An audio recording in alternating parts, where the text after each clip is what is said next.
there's so many different types and so many different kinds of elementals and angels and amoebas and all types of like sky creatures right above your head 24/7. So whether you're looking into the sky gazing at the stars or there's clouds in the sky, it's so funny that like I can go out and just kind of look around and say, okay, you see that? We need to look into that. See this cloud? This is what you're looking for here. There's no clouds. Okay, this is what we're going to position ourselves and see here. And like all of these little techniques that we kind of developed over the years, spending hours and hours of filming and dissecting the footage. You're at the foot of Mount Shasta, clear skies. You can see the Milky Way. You see all of the stars and you see the pinnacle of the mountain. And then suddenly you look over and there's a formation of 3, 4, 5 lights fixed in the sky that suddenly start moving across the entire sky. And then another one comes behind it going really fast. And then a shooting star goes this way, all like non-stop, as long as we wanted to sit out there and gaze into the heavens. Hey, welcome back to the TruthSeekah and Arien podcast. I'm your host, TruthSeekah. Yep. And this is TruthSeekah, the female version of Seekah. What the heck was that? Oh my God, that was the intro. Listen, no strings attached. Yeah, no backsies, no takesies, backsies. Yeah, we always swap the names now. It's tradition. No, we don't. I did that once, and then you expect me to do it? Oh no, every time you do it. Every time. Well, ladies and gentlemen, we just got back, literally like 3 days ago at this point. 3 days, 2 days ago. Yeah. From our retreat at Mount Shasta. Yeah, Ecstasia Shasta. Mm-hmm. With the great Korean Grillo. Amazing angel alchemist. Mm-hmm. It was fun. It was amazing. We're gonna go into some stories. We're gonna share our experiences with strange lights in the sky. We saw so many UFOs or angels or entities or satellites. Maybe there had to be some satellites for sure. Yeah, but what is a satellite? Yeah, we should pull up the ancient picture of Jesus with the satellite. Right. Lights in the sky are encounters with nature. Which we had some otherworldly, amazing encounters with nature. Maybe they weren't otherworldly. Maybe they were normal. That's a good point. Maybe they should be normal. Maybe they were normal experiences that we started having and not experiencing them as otherworldly. So like, that's not of this world. This world is supposed to be cohabitation with your furry friends. Yeah. I mean, I like that. I like that your perspective. feathered friends. Kind of like in Eden, when we all walked together and we all cohabitated together. Mm-hmm. There was no fear. Mm-hmm. But then the animals became afraid because of the fall. When we started eating them. And sacrificing them. To the gods, for the gods. But then the gods said, somewhere in one of those books, said, I don't delight in your sacrifices. Why are you killing animals and giving them to me? Obedience is better than sacrifice. I never delighted in your sacrifices. Who told you that? But in obedience, I have to actually do something or give a part of myself. Sacrifice, I just sacrifice another being. You want energy. I'll give you the energy of this heifer. You heifer? That's what happens. It does. Or did.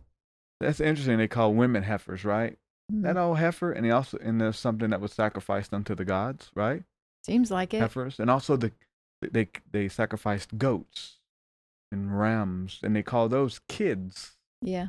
And also kids. Let's don't go there. They would sacrifice those too, right? Living sacrifice. Yeah, we've seen the pictures, old ancient prints and stuff. Mm-hmm.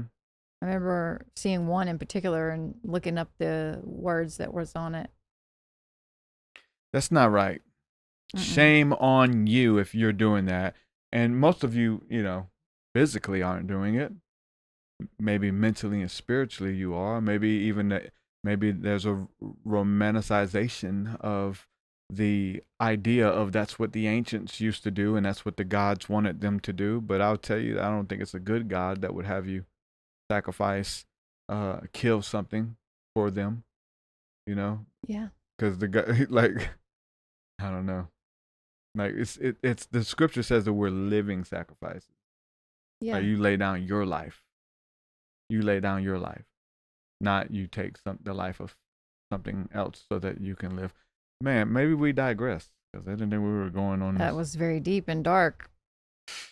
So yeah, animals, Snow White moments, fun, normal. getting back to what probably used to be normal. We say all that to say that if the animals know that you're not going to eat them, I think they treat you differently. Yeah, they do.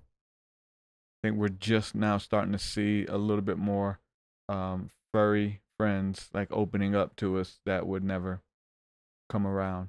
Not just us, but there's a lot of people. Mm-hmm. And yeah. And they serve functions like,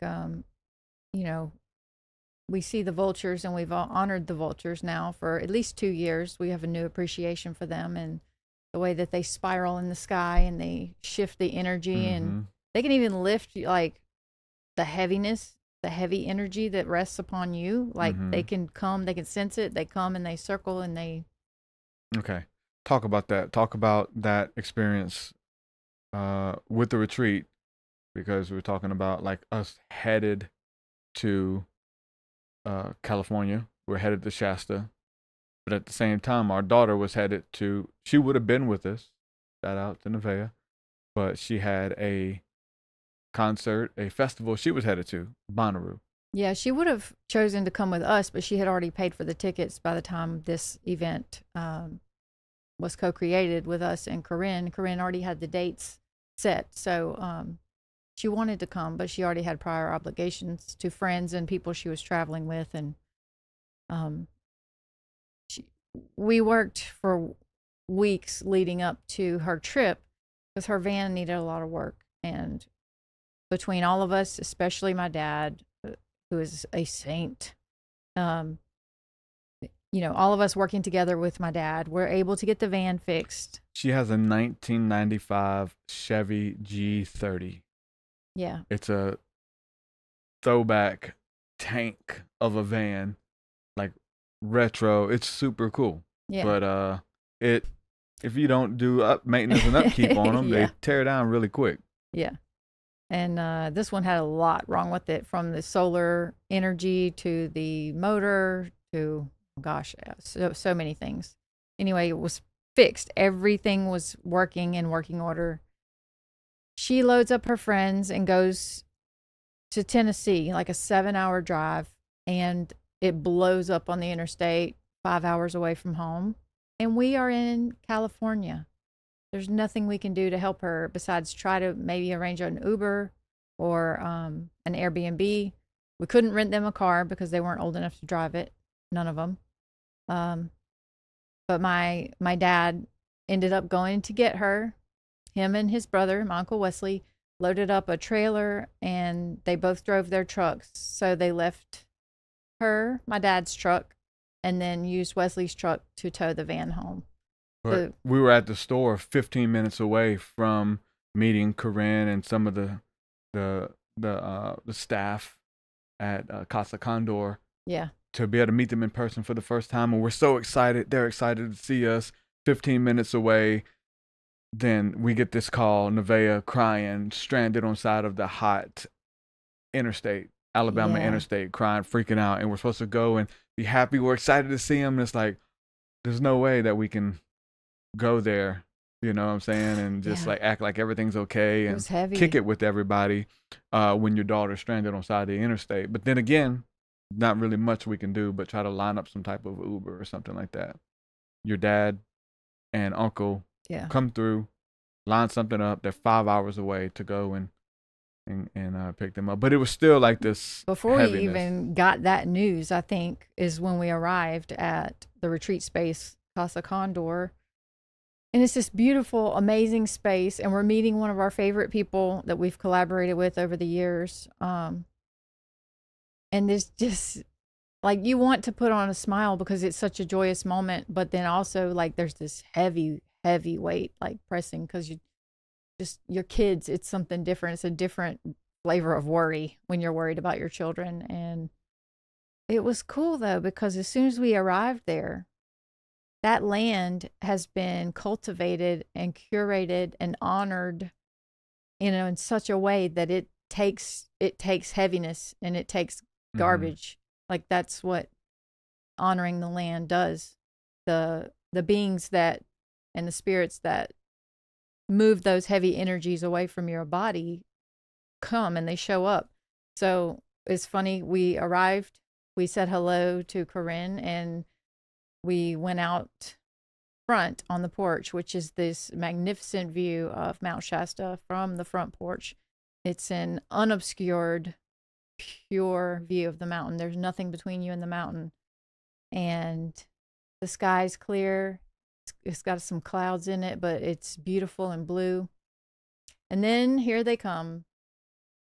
The condors, the vultures. They come spiraling in, and we have a relationship with them where we know they take our heaviness. And so they all, several of them showed up spiraling really close. Yeah, right above us. It was pretty wild.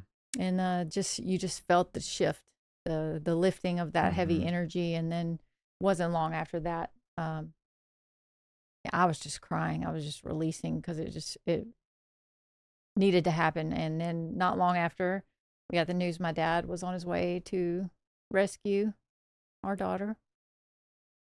I got such a good dad. You do. And I do too. He's my dad too. Yeah.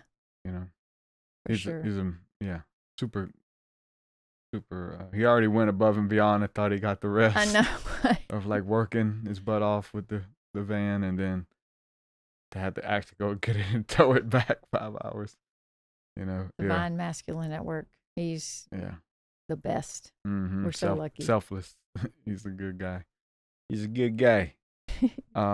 So yeah, the birds and honoring them back in relationship with them, like they serve a purpose, and it's a spiritual purpose, to honor them and see them for the way that God created them, and to experience that. And we totally experienced it, and it was just a beautiful moment for them to come down and hover directly above us, and we started the retreat off right. Yeah. We had an amazing retreat. Again, we're going to go into some more stories of these stars and UFOs and the magical moments with the animals. And there were so many different types of animals. We got to go see the Redwoods. We'll share some of those stories and stuff. But first, I hope this is building some type of expectation, because we do have another retreat already planned and already set up. So the retreat is going to be October the 2nd through the 5th in Anderson, South Carolina. We're going back to Anderson, ladies and gentlemen, and you can join us. You can come and kick it with some mystics. So everything that we've done, everything that we've been doing, we've kind of been learning from day one of all of these retreats that we've been doing for years, to find out what creates a beautiful experience, what creates an immersive experience for everybody, and for ourselves as well, because we go in as seekers, but also as leaders and stewards of this sacred energy and of these encounters. But the main thing is for us to go in and have an encounter ourselves and just take people with us. That's always been the heartbeat of it, and it still is. So tickets are available at www.seer.school. We're going to play this quick commercial. Check it out, and we'll come back right after this. People often ask me if I really believe in energy healing. And once you understand that everything is energy, everything is moving, everything is vibration, once you understand that, then you can amplify the energy, you can direct energy, you can cleanse energy, and yes, you can heal energy as well. Everything has a frequency, a sound, a vibration. Let's come together. Let's realign with Christ and the Christ frequency. We've witnessed so many people experience breakthrough in our sacred sound immersion sessions. We know that God has something powerful in store for you. Join us October the 2nd through the 5th in Anderson, South Carolina. We'd love to see you there. Tickets to this small, intimate gathering are extremely limited. Get your tickets at seer.school today. So yeah, everybody come and join us. Tickets are really affordable. If you've looked in the past and you thought it was more than you could handle, I encourage you to look again because we want everybody to be there this time. Yeah, this is for those balling on a budget. You know what I'm saying? Yeah. But it's not going to be a budget experience. It's going to be all in, balling on all out. That's the name of the retreat. Balling on a budget. Balling on a budget. There's you know nothing what I'm wrong saying? with having a budget. Okay? Right? For sure. It's wise. Yeah. Smart. Maybe I need to learn to have a budget. Yeah. We picked up some new sound equipment that we're going to include with our sound baths and stuff at Mount Shasta, at the town of Shasta. So that'll be fun too. Bring some new energy, and we have a gong now that we didn't bring last time we went to South Carolina, so that'll be fun. Yeah, we got a ton of stuff, and it's gonna be amazing. So, get tickets. We'd love to see you there. Imagine this: you're at the foot of Mount Shasta, sitting on the doorsteps, and laying on your back in the yard, and looking up, clear skies. You can see the Milky Way. You see all of the stars. And you see the pinnacle of the mountain, and then suddenly you look over and there's a formation of 3, 4, 5 lights fixed in the sky that suddenly start moving across the entire sky. And then another one comes behind it going really fast. And then a shooting star goes this way, all like nonstop, as long as we wanted to sit out there and gaze into the heavens at Mount Shasta. And people were like blown away, right? Mm-hmm. And it was kind of, they were asking like, is this normal? And some people were like, no, this isn't normal. It's like, no, it's kind of is. Mm-hmm. Kind of is normal if you will sit back, let your eyes adjust, spend a few moments, steady the mind, center the heart, and just ask, kind of thing. And we just saw so much in the sky. It was like a super highway in the night sky. But even arriving in Oregon, taking those moments at night to go outside and look up. We're in a city, we're not super close to the mountain, although the whole area we visited was beautiful. Mm-hmm. But there's a lot of light pollution and stuff, and we were just giving a moment to say thank you and to look at the sky, and we saw so much even in Medford, Oregon, before we traveled down to Shasta. Yeah. Every night that we intentionally went out with gratitude and awe and wonder and love, we saw movement, cool things. Yep. Yeah, we saw the two that we saw light up really bright and travel together, out of nowhere was super cool for us to see.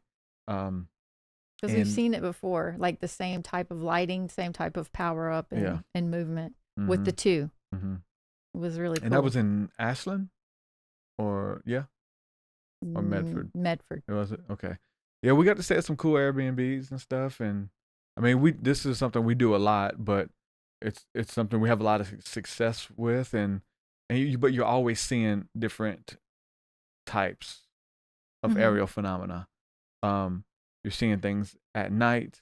Obviously, a big part of my story is when I started seeing things during the day. And one of the big reasons that Corinne wanted us to come to the retreat is she wanted me to host a workshop teaching people how not only to see these celestial beings and angels, but also how to film them. Because I've gotten pretty good at filming them, capturing them on camera, and then knowing how to edit the footage where they pop and actually come out where you can see them. Because a lot of them are like camouflaged. They're like iridescent and translucent, but you can see them. But there's certain settings you can set your phone to. You can set, there's a frame rate that you have to adjust on every camera. And there's also stuff you could do once you have the footage to put it on the computer that make it pop even more. to have your mind absolutely blown at the things that you will capture. So I hosted a little seminar there, kind of just showing off some of my work and some of the things that I've captured, and that was blowing people's minds. We got, maybe we'll show some of the pictures of people just gathered around the computer screen, like looking at the stuff and their minds being blown, and then showing them what to do, and then everybody actually wanting to go outside, pull out their cell phone and start filming for themselves, and to see them all like they're outside with awe and wonder, like a little kid filming all of this stuff in the sky, all of these stuff you can't even explain. I could start to say what they are, but the thing about it, like, there's so many different types and so many different kinds of elementals and angels and amoebas and all types of like sky creatures that's going on and all right above your head 24/7. So whether you're looking into the sky gazing at the stars or there's clouds in the sky, it's so funny that like I can go out and just kind of look around and say, okay, you see that, we need to look into that. See this cloud, this is what you're looking for here. There's no clouds, okay, this is what we're going to position ourselves and see here. And like all of these little techniques that we kind of developed over the years, spending hours and hours of filming and dissecting the footage. But it was cool, because so many people didn't even realize they could change the setting on their phone or change the frame rate. So something that simple that almost every phone will do, and your phone will probably do it. Yeah, you can utilize it to slow the footage down or capture more frames and be able to see things that move so fast they don't pick up on a regular 24 frame per second camera. Yeah. So it was fun seeing, and then the people that, like LaDawn brought her laptop and she was able to dissect her footage right there and bring it to you and say, look at this, look at this. Yeah. Yeah, that was cool. That might be something we need to incorporate in the future too. Other retreats. Yeah, you know, it was Corinne's idea to tell me to put together a course, and I got like halfway through with getting all of this stuff together that I just got like, I hit a brick wall and didn't know which part to do next, just because I overthink it. Yeah. But I had like the technical stuff like done. I didn't finish the course, but I need to put the course out on how to do it. Just gonna lead you through a step-by-step process. Pretty much did it there with the community, so I can show other people to do it and them get results. Yeah. I've been doing it like because of just talking about it on camera and showing my footage. People send me their footage. Yeah. And the stuff that they pick up is just phenomenal, man. And I think just over different regions and stuff, what people are able to pick up, and different phones can pick up different things. But I'm telling you, like, once you learn it's super addictive. Once you start filming and learning how to like get the things that are like almost like they're behind a layer, like they're deeper in space or deeper in the atmosphere, whatever you want to say, because they're hidden. They're further beyond the things that you see in the front.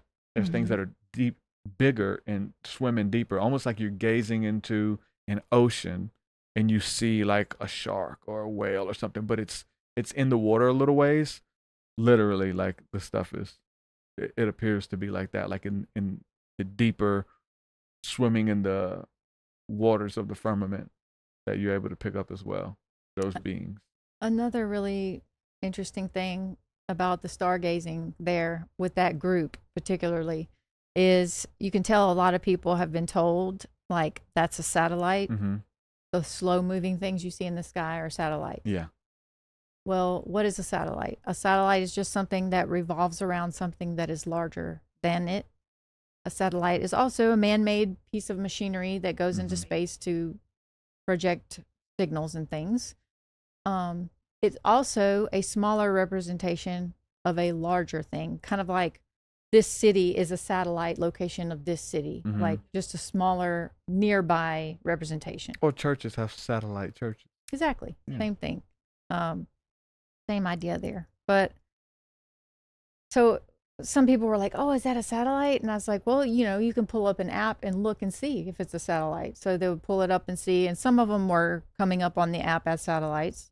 Was it, machines or natural satellites? Who knows? But then the ones that don't show up on the app Yeah. don't automatically assume that they're satellites just because they look similar. And we were able to sit and ask and say, if you're not a satellite, do something a satellite can't do. Change your movement, change your pattern, and to be able to see them start to zigzag Yeah. and change directions and stop and power up and light up really, really bright. Mm-hmm. Like it was just so fun because like Melissa and John, they help us a lot at our retreats, and they had gone to bed. And every time they go to bed is when all the activity happens. Yeah. So we're like, just go to bed. We'll just put them to You're bed. not gonna stay Tuck out them here in. with this. Y'all go to sleep too early. But they had gone to bed, and we started seeing all this amazing stuff, and they could hear everybody outside going, ooh, ah. Whoa. Like, because when we'd see something big, we would all at the same time as a collective, oh. Yeah. And they kept hearing that, and they were like, I knew something was going on. Yeah. Yeah, the skies were full of activity, and they're not were full of activity. Again, they always are. And we can teach you how to film them. Yep. How to capture them on camera, and how you can share them on the internet and show people. And that was the first time I showed some of that footage to people for the first time that I had some of my best footage. I'm going to go ahead and do a video and put that out. Yeah. I just maybe do a commentary over it or something.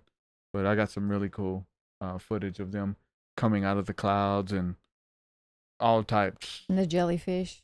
We got the jellyfish, footage. So many different types of them. So, yeah, we will be doing that at the next retreat as well. Also, too, something cool, just being around all of the vortex is what Shasta seems to be, some type of energy vortex where the energy is just different there. It's a place where heaven touches earth. Literally, that's what the Bible teaches of what a mountain is, right? This place of connection, right? This pyramid, if you will, where the top of it touches heaven, the heavens, and in the bottom it's the conduit of earth, and it's kind of what we are as well. Yeah. We are these vortexes. But one thing we started to see in the sky was the different spiral energy, which was clouds, like cloud formations that would start and then begin to kind of spiral to look like a double helix, if you will, DNA strand. And we started seeing that in some of the different trees, and in the clouds a lot, like just those like wave patterns, which was really interesting. Well, a lot of researchers will tell you that vortex energy and portal energy travels in a spiral. Yeah. So a lot of people claim and say that Shasta is a portal, a vortex of energy, high energy field. So the spiral effect comes from that. There's also really interesting stories about people who have traveled to the mountain, gone into caverns and caves in the mountain. There's stories of some people never being seen again and never being found. They just vanished. Yeah. There's stories of people who have gone in and supposedly found skeletons of beings that are 7 feet tall. Yeah. Kind of laid in a catacomb under the mountain. Some kind of different species of human, some kind of fallen angel, some kind of Goliath type being. It makes sense with all the giant redwoods being there and feeling like you kind of getting on to me and not want to say like it's fake. But the reason I say fake, because it felt like I was in a movie. I was like on a movie set of like Honey, I Shrunk the Kids, where everything around you is bigger. Like the trees are ginormous. Yeah. They're amazing. The leaves, not just the trees, but then like you said, the ferns and stuff, like everything was much bigger, around us. And it just felt like the if there were people or somebody who lived there, that the people would have been bigger too, Yeah, I could see that. The redwoods, man, that was a really magical part of our experience for me. You know what was magical about the experience when we got home? What? That we had a brand new box of Magic Mind Oh yeah. waiting on us. These are cool because we took them with us while we were traveling, Mm-hmm. and we love to be able to take these on the plane with us and have our magical elixirs Yeah. that help with focus, mental clarity, and also relieve stress. They're amazing. I wish I could drink these all day. I wish they had come before the trip because we really needed to manage our stress. Yeah. But thankfully, Mother Nature helped us with that. Yeah, and then when we got home, we had a new boxes waiting on us. Yeah. Thankfully, these are so good. And they have one of my favorite nootropics is lion's mane. Yeah. Really good for cognitive function and brain power, and I love lion's mane. But I was going to say, before we get too deep into the podcast, which we're already getting deep in it, let's because we usually drink these before the podcast. They're these things we drink them usually before either our Bible studies, which help me. Obviously, no, I need help focusing. Help me focus on what I'm reading, on what I'm doing. So we drink them before the Bible studies, our Bible reading. And we also drink them before the podcast or during the podcast. So usually closer to the beginning. But we shall say cheers. And we do have a promo code and a QR code for you guys that we'll put up on the screen right now. If you would like, you can save, is it 40% off? I believe it's 48% on a subscription or 20% on a one-time order. Yeah. And if you haven't tried these yet, we fully endorse them. They reached out to us and I'm assuming they saw some of the stuff that we talk about on the podcast, because all of the ingredients on here we take in our dietary supplements, and we buy most of the stuff by itself. But to be able to get an elixir like this and just drink it in a shot for like daily cognitive performance, stress relief, and mental clarity. I mean, thank you so much for reaching out to us. We freaking love this stuff. Yeah, you definitely have fans in us for sure. We love it. They can go to magicmind.com/truths. That's magicmind.com/truths. And when you check out, put TS20. That's the code, TS20. TS20. Yeah, make sure you guys try Magic Mind. All of our community that told us that they tried it, they love it. Absolutely love it. So make sure you check it out too. You won't regret it. And they have gummies too. If you're not one that likes it's kind of, the drink kind of has a matcha lemongrass vibe to it. But if you don't think you would like that, they have gummies too, so you can get the same performance in the gummies. I like both. I want it all. It's all amazing. Yeah. The Redwoods. Sorry that I wanted to drink. No, that's okay. Drink mine, and you said it was magical. It said, you know what rhymes with magical? Magic Mind. Magic. We had a magical time with our Magic Mind. I love that stuff. The Redwoods and everything just being super big. You want to talk about can we show this picture? Sure. We're going to show a picture right now. That's your cue to edit it on screen, Arien. All right, thank you. And so yeah, describe this picture that we're looking at. So you're seeing a picture of me holding out a clover to my little furry friend. This deer, it was so, the whole experience was so surreal, walking the trail up to these redwood trees. But then I wanted to get closer to one of the trees, so I stepped down off the trail towards the tree, and this little deer came up from below and comes up around the trunk of the tree and approached me. And it's just, I'm not used to that kind of thing, because the animals here, you see them when you're driving and stuff, and they run off like they're afraid. Yeah. But I was just standing there, like honoring and reverencing the nature and the tree and extending gratitude. And this little deer just comes up the hill and around the tree and approached me. And came up and said, "Mommy." And so Derek, luckily I had given him my phone because I wanted a picture with the tree. But he was, taking a little video of the deer coming up to me, and she was eating clover. So I picked a clover and I just held it out to her. And she got so close to me. But then by the time she got that close to me, there was a crowd. All these people like, whoa, look at the deer. And this lady is like about to feed the deer. The deer was about to eat the clover out of her hand. And they're all like, oh my God, oh my God. And some dude just coughs real crazy and it freaking startles the deer. And deer backs up and sees all the people and stuff. And so, yeah, we didn't. That was the end of that. Once all the people, there was a whole crowd of people. And then John and Melissa, who are two of the people on our team, they were with us, but they had gone a little bit ahead of us. And they looked behind us and we weren't there. And they're like, where's Truth and Arien? And then they turn around and they see me. And I grabbed a walking stick because I just had knee surgery. So I was like, I'm justified in using this as a little cane or a staff as I'm walking through the forest, right? And so I'm walking, and they're saying I look like this old wizard, and it's like this huge staff is walking. And they look and they see me holding a staff, and they see me with all these people that look like they were around me. And just like, what the heck? Is he putting on a seminar? Like, what's he doing? Suddenly, everybody stopped and they're around me, but we're all looking at Arien and the deer. Yeah, it was magical. The wizard. Yeah, it was so fun.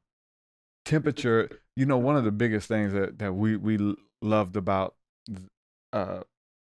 California when during this time and these places we went, because the temperature totally changed, was the temperature, because the temperature and the humidity down here in the South, Alabama, is smoldering, and it's heavy. Yeah, hurts.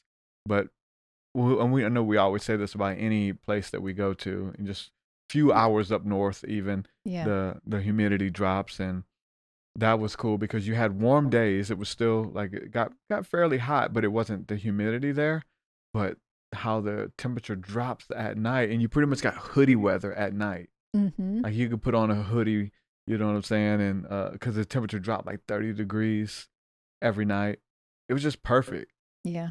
Like here, we love stargazing, we love talking to our space buddies, but we don't love the mosquitoes that are lighting your butt up usually, right? Yeah. So we got to wear a cover around us or something like that, or put on some kind of spray that we get from the plants, and to kind of keep the mosquitoes away.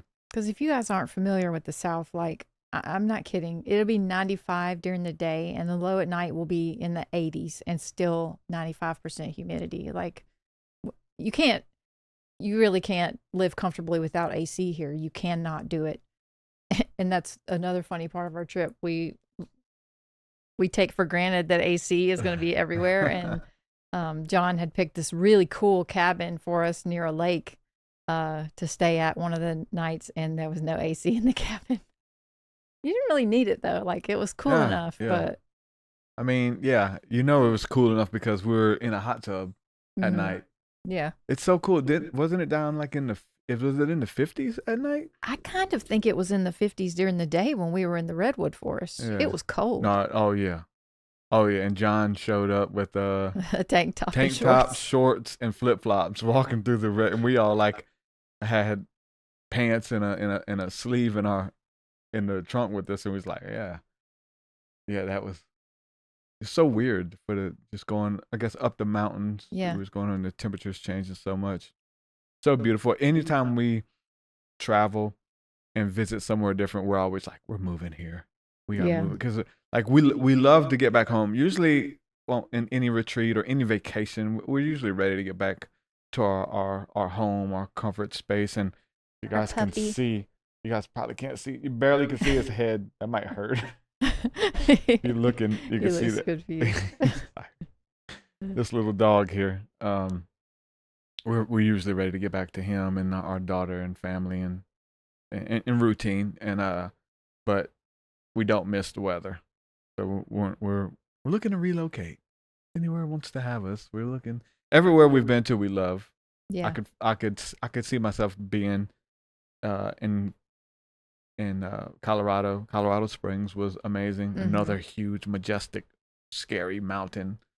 Yeah, we actually looked up to see which mountain was taller because Pikes Peak is really impressive, but then Shasta is really impressive also, and Shasta is actually 60 feet taller.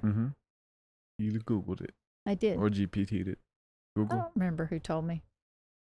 So that would be fun because that was just amazing. Weather was perfect. Snowed on us when we were there. Greece, we love Greece. We love Greece for the.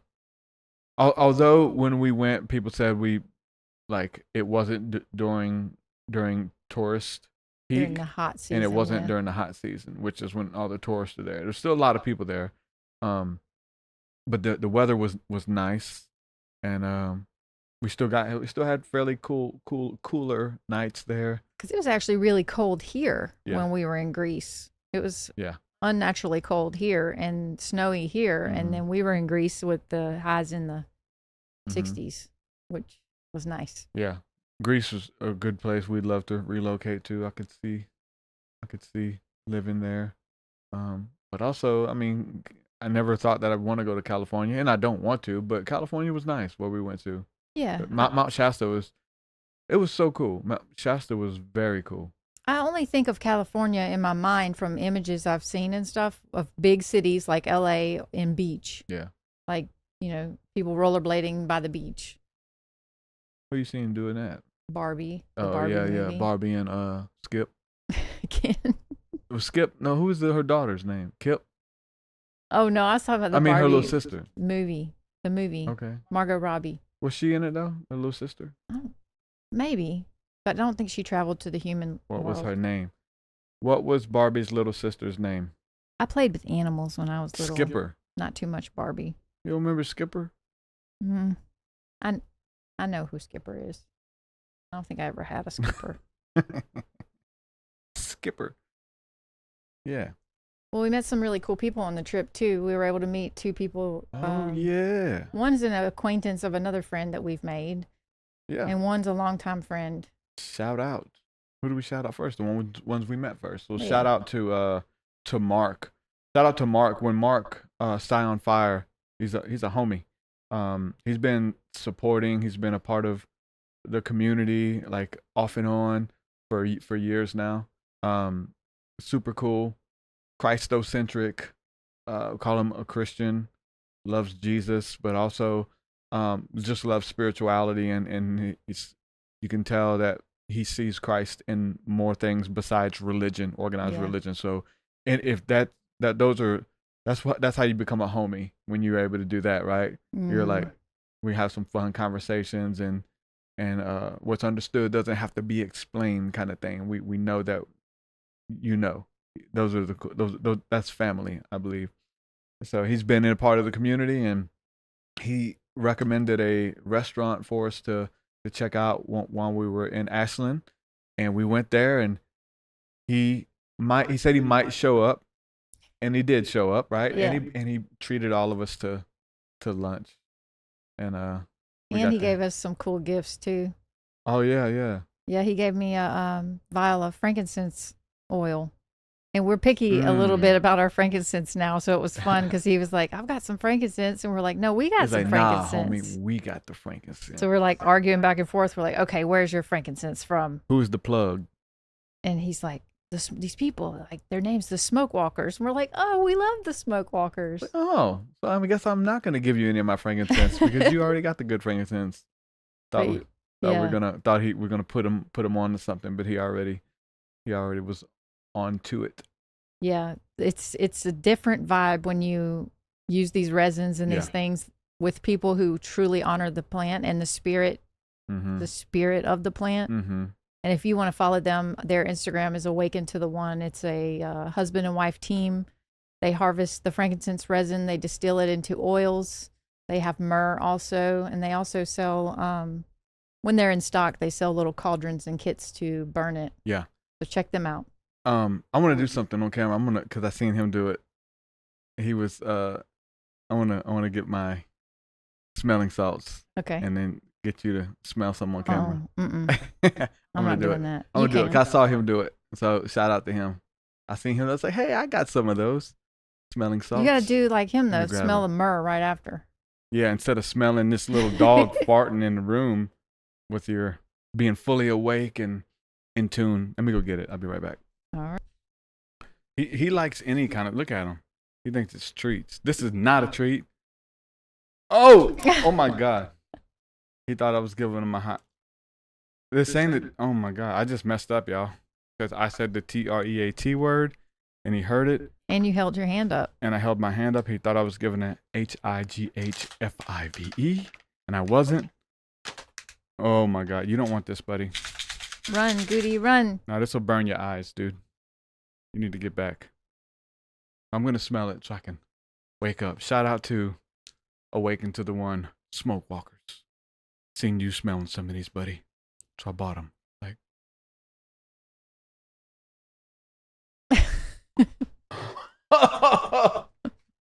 Too much. That was bad, but good at the same time. Too much. Yeah. Yeah, I don't want this. Oh, that was that over there. That was a punch. It will wake you up though, man. I like it because I be too chill sometimes.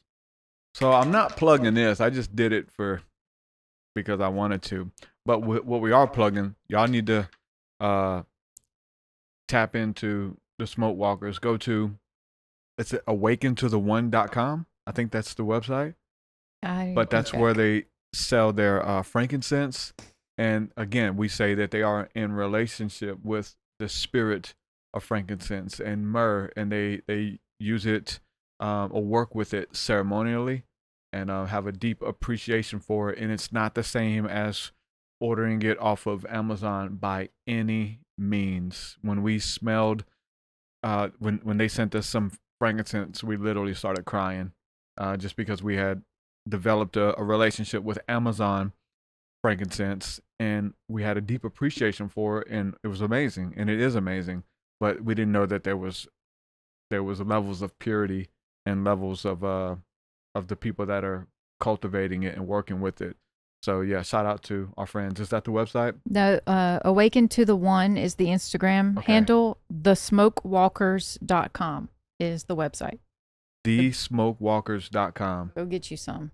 We incorporate it in ceremony. We incorporate it with breath work. We incorporate it with our private practice. It's just beautiful. Yeah. Fumigation. Arien has a mini course teaching on how we work with frankincense. Yeah. And how you can get started too. So go check that out. It's at seer.school. You can join us over there and check out my little mini course I made. All right. I show you how to use the charcoal discs to burn the resin, because a lot of people don't know how to use incense that way. So I just show it right on camera. It's super simple. It's something that you can take with you and use for any resin, not only frankincense. Yeah. Make sure you check it out. You can check that out for free. There's a bunch of free stuff on the website too. So let's talk about your Snow White moment before the end of the podcast. Which one? Well, it was really cool. We did another trail, and you mentioned earlier that, you are coming off of ACL surgery, like a huge surgery, lots of physical therapy, not sure how it's going to feel hiking and stuff. And we did a 5-mile hike, y'all. Yeah. It was moderate easy, but it was a lot of uphill and downhill, a lot of rocks, and you handled it so well. I was so proud of you. I did. I think I'm feeling it a little bit now though, like a few days after. Yeah. But no, I did good. But just like, I remember the first lap that you did around the park. Oh God. How shaky it was. Easy to forget. And then to see you hiking 5 miles, like, good job. Yeah, it's easy to forget about that lap around the park. Not for me. Yeah, scary. That was a scary time, man, that I went through recently. My leg was freaking swole up, probably almost 4 times the size that it is, and the pain, that was wild. So thankful that you're on the other side of that. And we did this hike. It was McLeod River Trail, and it was called Middle Falls is where we were going. We actually went all the way to the Upper Falls and back, but we get to Middle Falls. It's after our portion of the retreat. So along with fumigation and other cleansing rituals that we do, moving water is a natural cleanser. Yeah. So we're sitting at the base of this enormous waterfall. The water is just cascading down. You can feel the mist from it. You can feel the charge in the air that just like sucks all of the negative energy, all of the, not even negative energy, just other people's energy that's not supposed to be resting with you. It just kind of like washes all of that off. It's such a cleansing and beautiful feeling. And so we're just admiring this waterfall. You were. I was. Because you were closer to it. I didn't want to go down those steep rocks just because it looked a little much at the time. But you could still see it. And I still went down there it. eventually, so I guess. But I'm down at the bottom with Melissa, and we're just like cleansing in the waterfall energy. And we look up the hill, and you're opening Melissa's Kind bar, her granola bar that she brought. It's like, oh, why is Derek opening Melissa's granola bar? Because he's hungry. I was hungry. There was a little chipmunk up there. There's a couple little chipmunks, and they were interested in us, in me and John. And I was messing with John because John was scared of them. Yeah. They were so tiny, so cute, adorable little guys. And they were getting kind of close or whatever. And I said, John, man, give them some water. Because John had this big thing of water. I was like, pour you some water in your cap and give it to them and see if they'll drink it, you know? Because they were like they were interested in you know, us. And he was scared of me. He's like, nah, man, I got to watch out for them little things. Man, they're going to try to get me. I said, man, hold your hand out. Because he was closer. Hold your hand out. Let them jump in your hand. And they might have done that, you know? But he was afraid. So I was like, hold on, man, give me something to feed them. And I said, you got any more nuts? He's like, well, I got this candy bar in it. Well, it's like a granola. Had nuts in it and some like jam and syrup and stuff in it or whatever. Just a bunch of nuts. And I was like, let me see if they want this. So I held it out to him, and a little joker came over there, and he held it, and he was eating it and stuff. And I break them off little pieces and throw to him, and he'd come eat it. But yeah, he was eating it out of my hand. So there's a picture here for those of you watching. On the video, you'd be able to see a picture of me feeding the little fella. Yeah, and you even put a little piece on your shoulder at one point. He came and got up there and got it off your shoulder. I put it on my shoulder and kind of held my shoulder up. I was wanting him to jump up there, but then I was like, he may attack me. Yeah, I could see it in your eyes, skittish. too.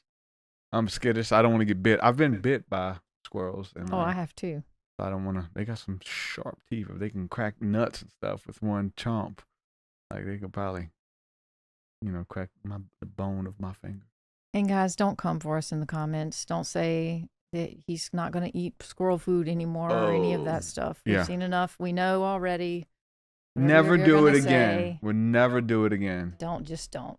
Yes, we will. Please. I will feed the animals. If the animals want a piece of my candy bar. It wasn't a Snicker bar. It was a Kind bar. It was made of nuts. It was made of nuts. And he was like, you're introducing food to him that he doesn't eat. We got there was some mean comments. There was so many really mean comments. There were so many amazing comments, but you know, it's the ones they're just loud and mean. And you're a murderer. You don't know it, but you're trying to be spiritual for a photo op, but you're gonna kill him because now he's not gonna eat regular squirrel food anymore. And I'm like, my dog, this little guy, y'all can't hear him, but he's snoring. He eats human everything. Food. He eats human food. And he loves it. He loves TREATS. He loves those. But he doesn't turn his nose up to his dog food. He still eats that food and human treats, human food. Yeah. And I'm pretty sure it's going to work the same way with the squirrel. They're like, you're messing up. He's not going to be able to hibernate now. That squirrel was finding everything he could, and he was shoving it in his mouth. His cheeks were full, and he'd get one, he'd shove it in. We gave him pistachios, and they'd shove that in. And they're just like, they're going to eat that and eat more. And so, like, they're like, it's going to disrupt their natural, they're not going to be able to hibernate now. Probably going to be able to hibernate better. They're going to be full. Yeah. So yeah, treat every now and then. It's like, just think if everybody did what you're doing. You're a killer. You're a monster. All for a photo op. Didn't know my photo was being taken. And trust me, it didn't matter if there was a photo there or not. I would have fed them anyway. and I would have tried to pet him, high five him, because I feel like that's like, come on, that's supposed to be normal, man. Mm-hmm. That's supposed to be normal. It was normal at one time. That's the spirituality I believe in. That's the biblical understanding that I believe in, right? That animals weren't afraid of me. We can share a treat together. We could share a meal together with the chipmunks. That I can take a bite and then hand it to him. He could take a bite and we can just talk. We Yeah, can just chill. the Bible says that even the wolf would lay down with the lamb. Yeah. So they weren't even afraid of each other at one point. Yeah. In divine dominion, in the way that the world was created and the way it's supposed to work, they're not even having to be afraid of each other. So Yeah. I thought it was just beautiful. I think it's awesome to respect them and honor them as little totems and as little beings, brothers and sisters, and Yeah. it's so fun. I mean, that's just how I look at it that way, and I also look at it like what if I was the squirrel? Because I am like on some level, I am the squirrel to an advanced civilization that, you know, whether it's aliens or whether it's angels or whatever you think it is. Like, what if they came down and they had something called Brahma? Mm-hmm. Brahma's the food of the gods, and it's a lot of our foods that we have that came from the gods. Cacao being one of them. Cacao is literally called Theobrahma. Food, and Brahma's in the Bible. Yeah. It's in the Bible. It's like you got to dive into the words of food, because not all food is Brahma. There's certain types of food for the belly, and there's food for the soul. Yeah. And that comes from the gods. But what if the gods come down and have a, you know, an amazing sweet roll that you eat it and it, you know, makes you peaceful and just tastes amazing, and they're like, here, man, this is what we eat. You want to try it? Like, not gonna kill you. You might want more. I'll definitely want more. Yeah. I definitely eat a bite and be like, dang, I want more. How do we get more? I'm not gonna, you know, not go home and not eat my food at all when I'm hungry. It's like, I'll look at it differently. And so that's how I look at it. I know it's probably not how other people, maybe it's not rational, but that's how my damn mind works. I look at it that way, and I look at, hey man, you want to bite? I know you're hungry. Boom. I look at the same way. Homeless dude outside. You're an enabler. You're an enabler. You just gave that homeless man $10 and he's going to buy alcohol. You're enabling him not to work. Man, listen. Like, what are you going to do with the $10? You're going to buy alcohol with it too. Like, why are you judging this poor guy? Yeah. You know what I'm saying? Like, meet people where they are. We're cheerful givers, not only to people, but to animals and everything, plants. Like, you give out of the abundance of your heart because you feel so blessed to overflowing that you want to share it with other people, other animals, other plants. Like, you can't help but be a cheerful giver. Yeah. It's just one thing, like, what if everybody gave it? Well, first of all, everybody's not traveling with snacks on them at all times. And what if they are? Maybe they are. Maybe that's why the squirrels weren't as afraid. But it wasn't just the squirrels there. Maybe it's all the people, because they weren't dependent on human food. That's just stupid to think of. They weren't. But all of the animals at that park, there were 3 different animals that we got to like get up and close and personal with. One of them was the deer that was not eating human food, was eating like clover. Mm-hmm. And then I told you to pick some. You reached out and picked it and held it out, and she was going to eat it out of your hand. There was that experience. There was the little chipmunk experience that I had. And then when we were getting in the car to leave, there was a beautiful, what's it called? Stellar's jay. Stellar's jay. It's like a blue jay, but just stellar. Yeah. It's like he had face paint, like war paint on or something. He had a lot of black. Instead of white and blue, he was like black and blue. So cool looking. And he liked pistachios, salted pistachios. Because we gave him some of them, and the way he would just swoop down so gracefully out of he was a little nervous for sure to be around people, but he wanted those pistachios, and he lit them up, and he was getting super close to us as well. And he was so big and pretty, and it just kind of hits home and you know, reminds you of the magic. First of all, just to see them, but to see that, hey, there's some way of connection that maybe they're not as scared of you anymore. whether it's just at that park, whether it's just in that location, or whether it's, you in general because of you don't eat them. I don't know what it is. It's a part of my personal convictions of wanting to try to build relationship with animals is to not to eat them. If I know there's something that eats humans, I'm gonna be a little afraid of them, whether it's a grizzly bear or a wolf or a vampire from another country. Somebody the lineage of vampires, or what I'm saying. I'm be a little bit scared of you and your people because I know every now and then y'all might. It's in your blood to eat, so you probably should be a little skittish. Animals should be a little skittish because they know our history. Yeah. And but just I cried after seeing you with the deer. Just for a moment, I cried a tear of like, man, this is how it's supposed to be, because he knows that at least these deer here know that nobody's about to pull out a rifle and shoot them on the spot. Not here, not at this park. You can't. It's illegal. That's a designated place where humans and animals get to kind of cohabitate together in a safe zone. You know what I'm saying? And they're okay. They're protected there. In the South, they're gonna run from you. People, joke about, I like to put his head on my wall. They literally have the heads of deers on the walls, and and they hunt them for sport. And they joke a lot too, like, because we love them so much, and they're almost like friends to us, kindred spirits. And then when people are like, we're like, oh my gosh, look, a deer, and they're like, oh, that looks like it tastes good, or that makes me hungry. I'm like, I'm gonna eat my little sister over there. Yeah. I remember, like, in reality of like becoming vegetarian, or something I wanted to do for years. The instinct in me, the primate in me, couldn't control it. I wanted to eat what tasted good, and I couldn't stop it. And what was convenient, and what was like quick, readily accessible. And I didn't care what it was. So I was eating McDonald's and all kind of chicken sandwiches, and I was addicted to chicken sandwiches, for the longest.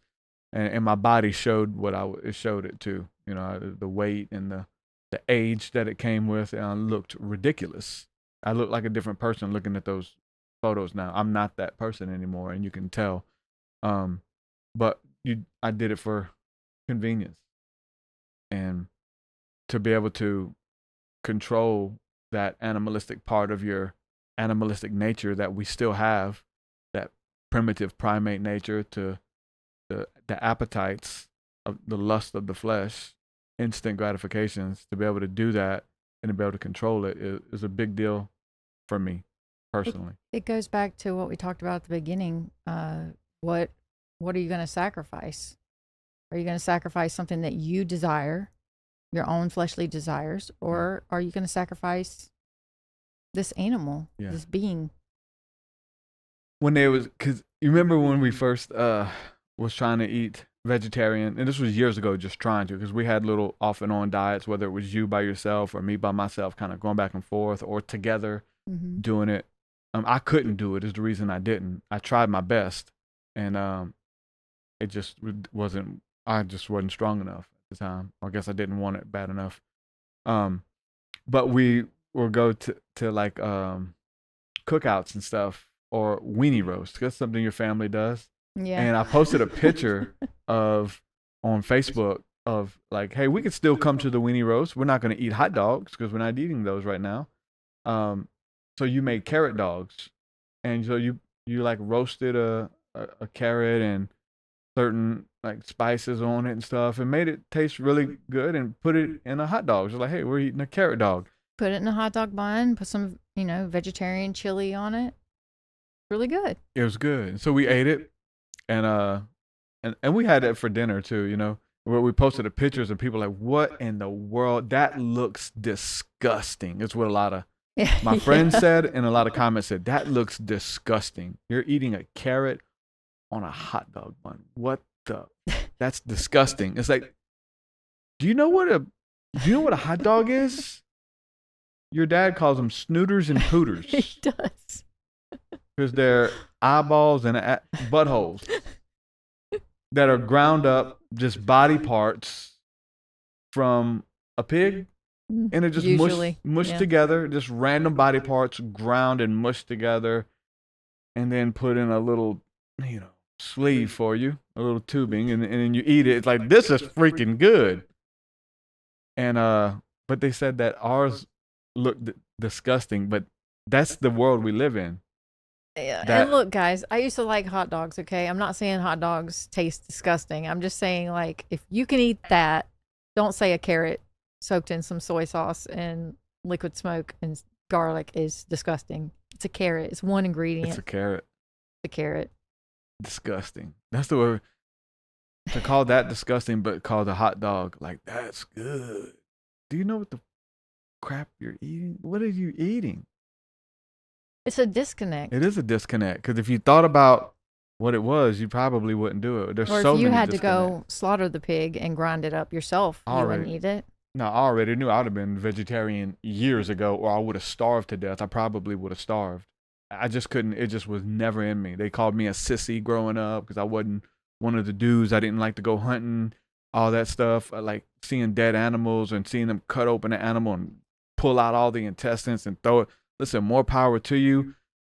As a baby, I knew that was wrong. As a baby, I knew that my stomach turned, and I know it's just a different. We're all raised differently. Trust me, I know. Yeah, because I did it. I was raised in that culture, hunting and I rebuke you and that culture. I'm joking. You know, the animal sacrifices its life so that you and your family can eat. That's just what I was taught, and that's the way it is, and how I was raised. And so I've killed deer, I've skinned deer, harvested them. You know, thought it was the way. I totally honored the animal. Felt like I was honoring the animal and their spirit. And but man, it's a beautiful place to be in. That you can thrive, not just survive, but you can thrive, and they can too. That you don't have to live that way. You can make that choice, and you can choose to try to honor them as you kill them. But man, it's a beautiful place to be in when you realize you don't have to kill them if you don't want to. Yeah, you don't have to. And I don't want to. I've always loved deer, and I remember probably the last time I went hunting, I was bow hunting because I had gotten to the place where I felt kind of like I wanted to bow hunt because, you know, guns and all, it's really unfair. You have a gun with sights and you're feeding them. And so anyway, I learned to bow hunt, and I was bow hunting, and a doe came out, and I was, you know, heart started racing. I was going to harvest this doe, but then a little baby came out and started nursing on her. And I think that might have been the last time I ever went hunting, because we had a baby deer at Buckaroo Barn, and we called her Bambette. And, you know, she was just so much fun. And we raised her and took Nevaeh up to take pictures with her when she was really little. And just having relationship with the deer. And even wondering, like, what if that is Bambette, you know, the doe? Because she grew up and, you know, wasn't a pet. Like, she went back to the forest. So once you become in relationship with something like that, it changes things. Yeah. It's kind of like people, too. Like, with the stories, it's easy to hate a Muslim until you get in a relationship with a Muslim, Right. You know? Because you have a disconnect. You have They're a not disconnect. people. They're not like us. But then people. you realize they are you. Yeah. You know, we're all the same.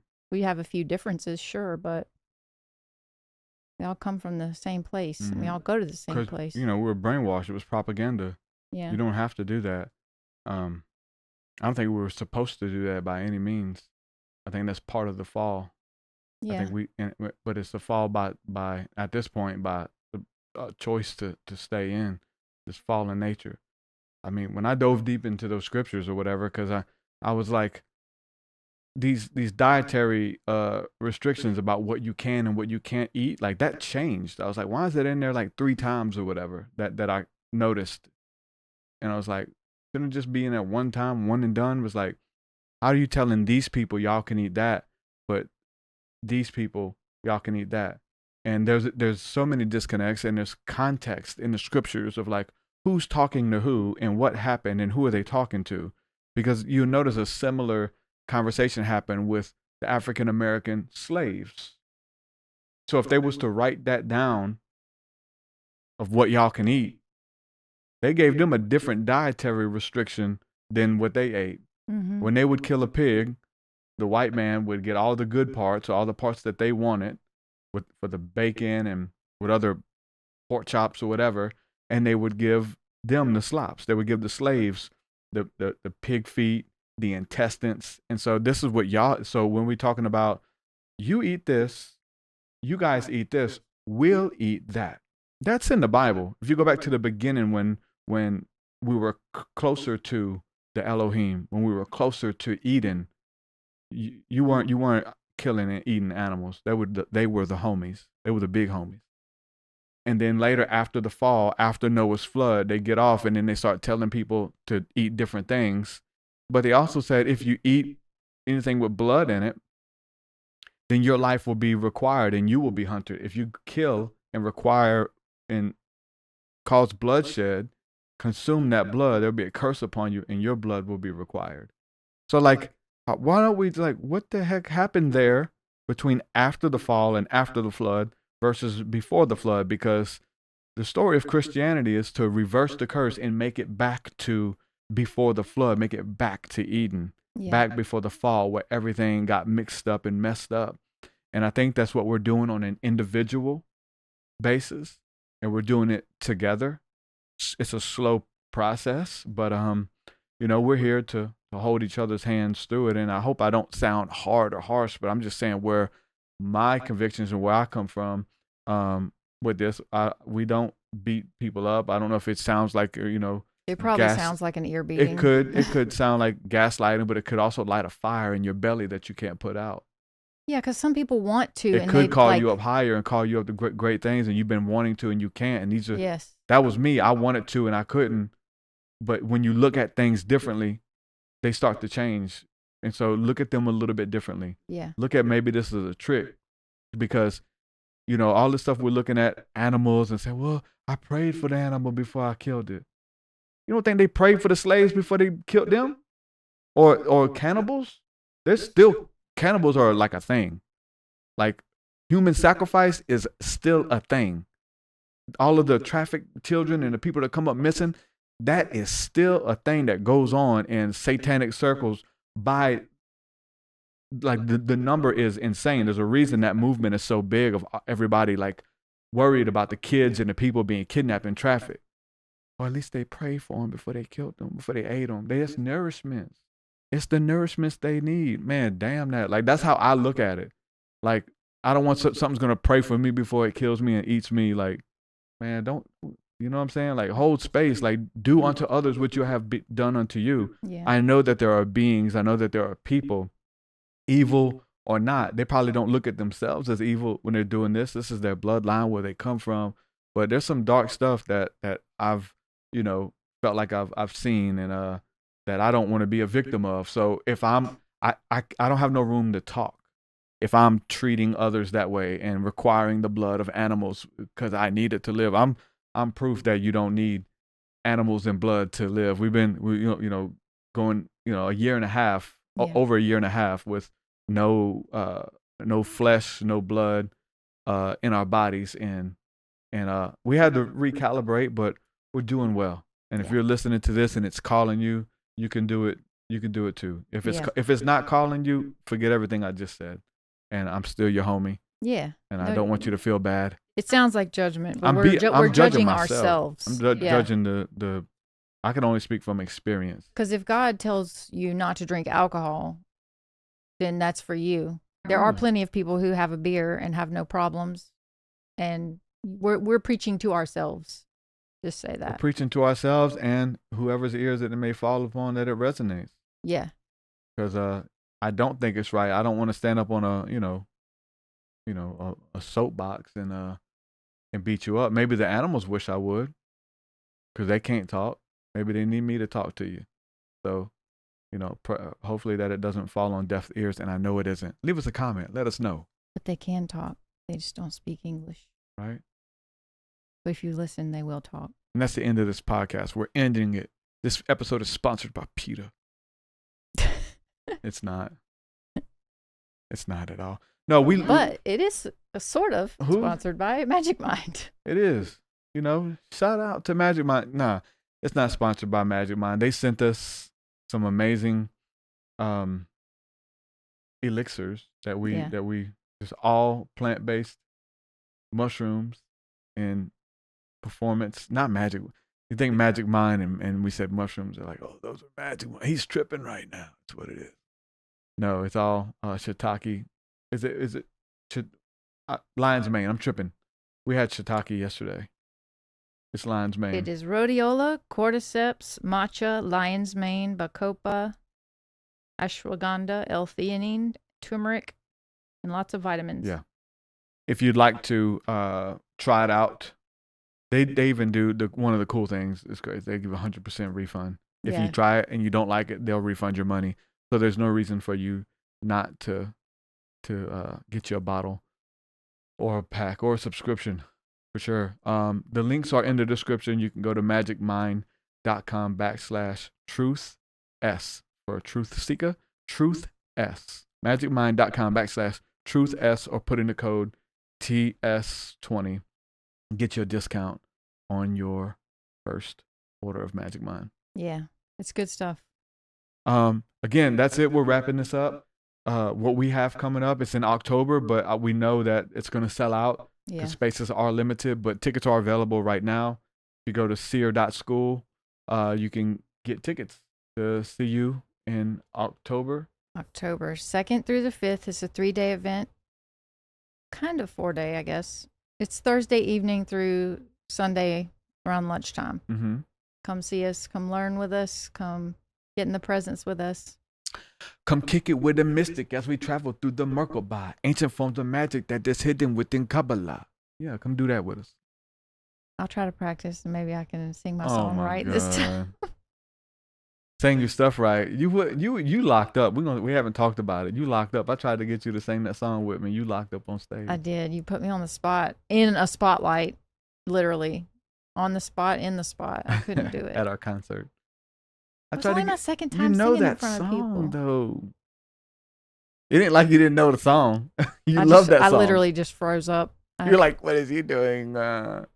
This is not part of the plan. We didn't rehearse this, TruthSeekah.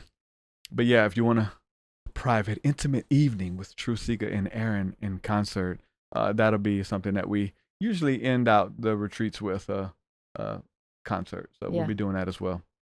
I think it's worth it just for the concert. It's fun. Yeah. So, yep. Go to the website. There's that. And also, too, we want to let you guys know if you haven't had a chance yet. I feel like almost everybody has, but I still promote it. Had a chance to listen to the throne room meditation. That's a big deal. That's, we put a lot of work, a lot of effort into that. It's a guided meditation that takes you on an interactive journey into the throne room of heaven, into the throne room of God. And that meditation is curated in a encounter that I had with the Lord. And it's interactive and immersive because there's sounds. You hear footsteps when you're walking. You hear the wind blowing, and you meet characters along the way. And when you meet the characters, they actually talk to you. So we hired voice actors to play the roles of angels and of different people that are talking to you, and they're all designed to help you deal with whether it's inner childhood wounds or really just to set up a beautiful encounter in the Holy Spirit that will leave you changed. So you can get that for free. And there's a couple of them on the website, but just go to seer.school or truthseekah.com and you'll see the links there to listen to that meditation. Go there, get the meditation, listen to it, and leave us a review. Let us know how you like it. Yeah. So. And shout out to Aurora. I don't think we ever called her by Aurora. Name.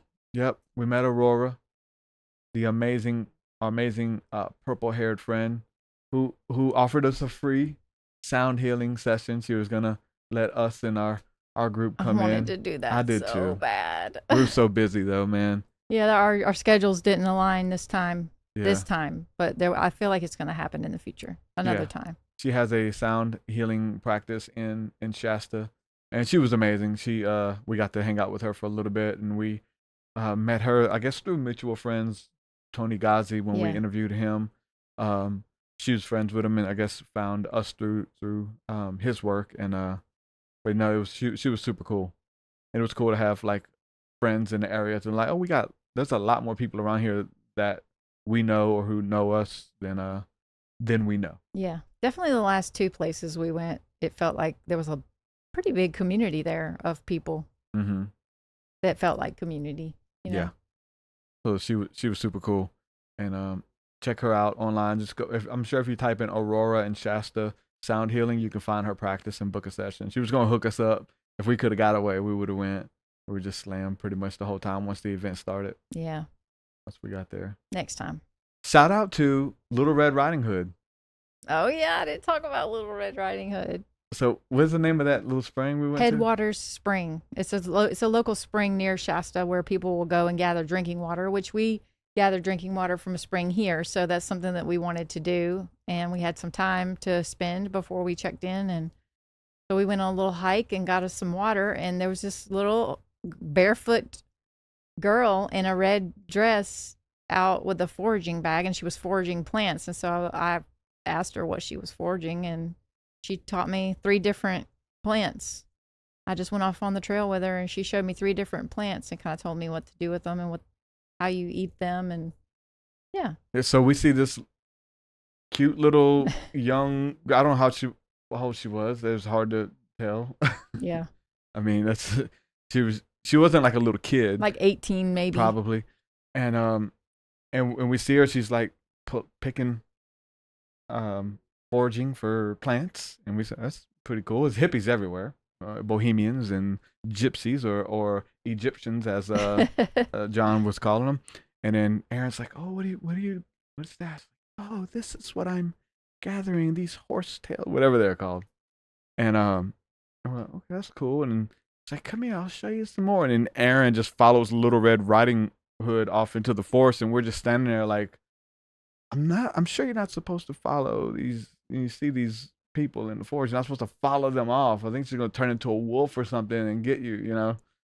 Like it was a trick. And we were just joking, but that was a cool little experience. Yeah, like the memes where it's a van and it says like free puppies on it, like how to capture me or whatever. Yeah. Learn free foraging tips. That would be me. Yeah. And also before we go, we didn't really give a shout out to. I know we said Corinne Grillo's name. Corinne, if you're watching this, thanks for hosting us, and thanks for inviting us to your space. You are a amazing facilitator, an amazing woman of God. You were an amazing host, and thank you for allowing us on your property to share our magic with you, and vice versa. Yes, it was such a blessing. Your community embraced us with open arms. Everyone there was amazing. I mean, we can name off all the people, but everybody who showed up was super amazing. We had a couple people who came. Kelly was there. Christina.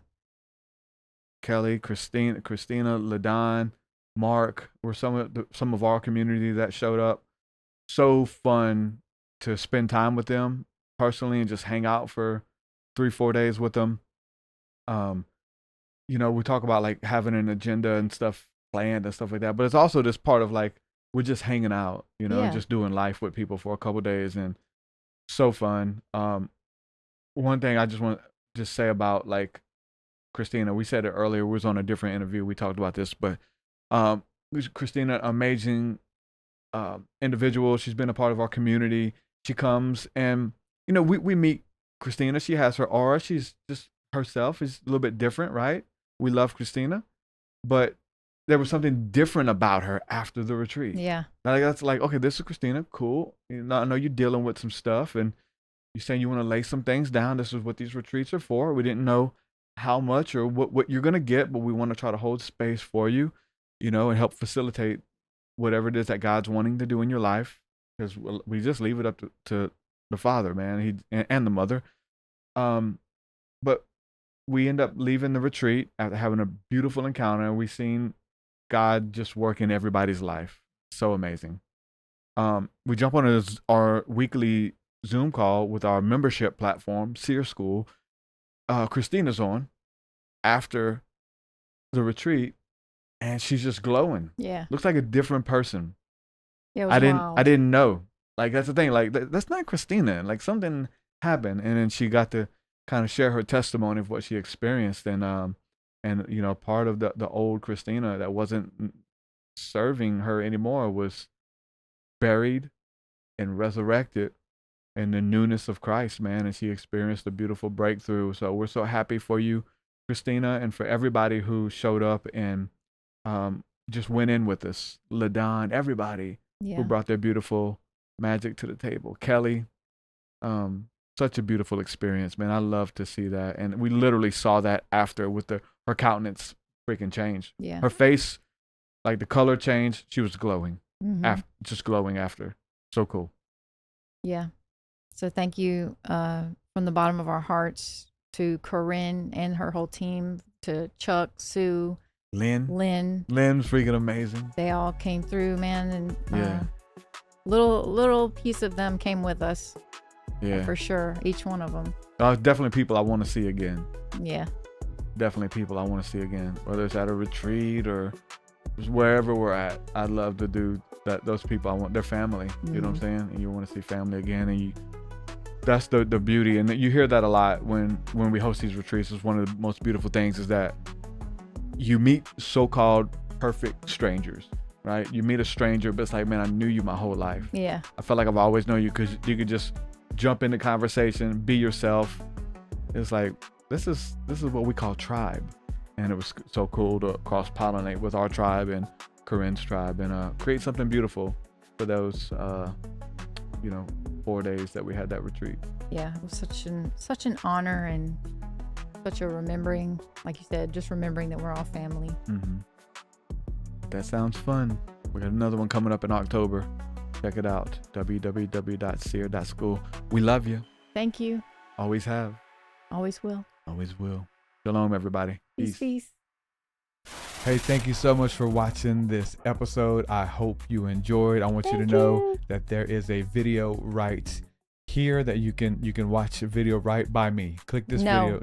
No, don't click his video. Click my video. His video is probably about demons and dark stuff anyways. Mine's probably about angels and awesome stuff. She has a point. So you decide, the demon or the angel. What do you go with?